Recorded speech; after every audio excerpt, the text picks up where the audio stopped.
Welcome back to breaking hours. Nursing പഠനം കഴിഞ്ഞാൽ ഒരു വർഷത്തെ നിർബന്ധിത പരിശീലനം വേണ്ടെന്ന് സുപ്രീം കോടതി. കേരള സർക്കാർ തീരുമാനം കോടതി ശരിവച്ചു. സംസ്ഥാന സർക്കാരിന്റെ തീരുമാനം ചോദ്യം ചെയ്തുള്ള സ്വകാര്യ ആശുപത്രികളുടെ ഹർജിയിലാണ് നടപടി. 4 വർഷത്തെ പഠനത്തിനിടയിൽ 6 മാസം പരിശീലനം ലഭിക്കുന്നുണ്ട് എന്ന് കോടതി ചൂണ്ടിക്കാട്ടി. ശ്യാം ദേവരാജ് നൽകും കൂടുതൽ വിവരങ്ങൾ. ശ്യാം ദേവരാജ്, വളരെ പ്രധാനപ്പെട്ട ഒരു വിഷയമായിരുന്നു ഇത്. അതിൽ സംസ്ഥാനം എടുത്ത നിലപാട് ശരിവെക്കുകയല്ലേ കോടതി?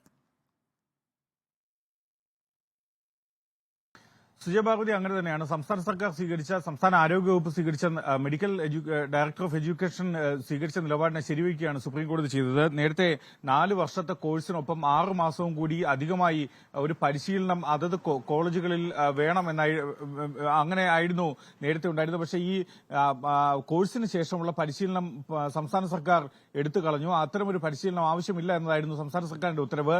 ഇത് ചോദ്യം ചെയ്താണ് സംസ്ഥാനത്തെ നഴ്സിംഗ് മാനേജ്മെന്റ് അസോസിയേഷൻ നേരത്തെ ഹൈക്കോടതിയെ സമീപിച്ചത്. അതിനുശേഷം സുപ്രീം കോടതിയെ സമീപിച്ചതും ഈ അപ്പീലാണ് നിലവിൽ സുപ്രീം കോടതി തള്ളിയത്. സംസ്ഥാന സർക്കാരിന്റെ തീരുമാനം ശരിവെച്ചാണ് സുപ്രീം കോടതിയുടെ നടപടി. നഴ്സിംഗ് പഠനം കഴിഞ്ഞാൽ 1 വർഷത്തെ നിർബന്ധിത പരിശീലനം വേണ്ട എന്നാണ് സുപ്രീം കോടതി വ്യക്തമാക്കുകയും ചെയ്തിരിക്കുന്നത്.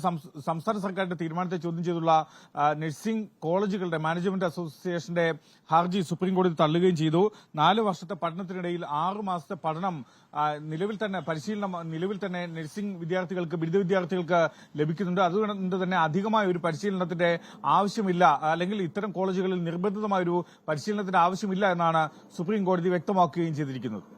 ഓക്കെ, ശ്യാം ദേവരാജാണ് വിവരങ്ങളുമായി നമുക്കൊപ്പം ചേർന്നത്.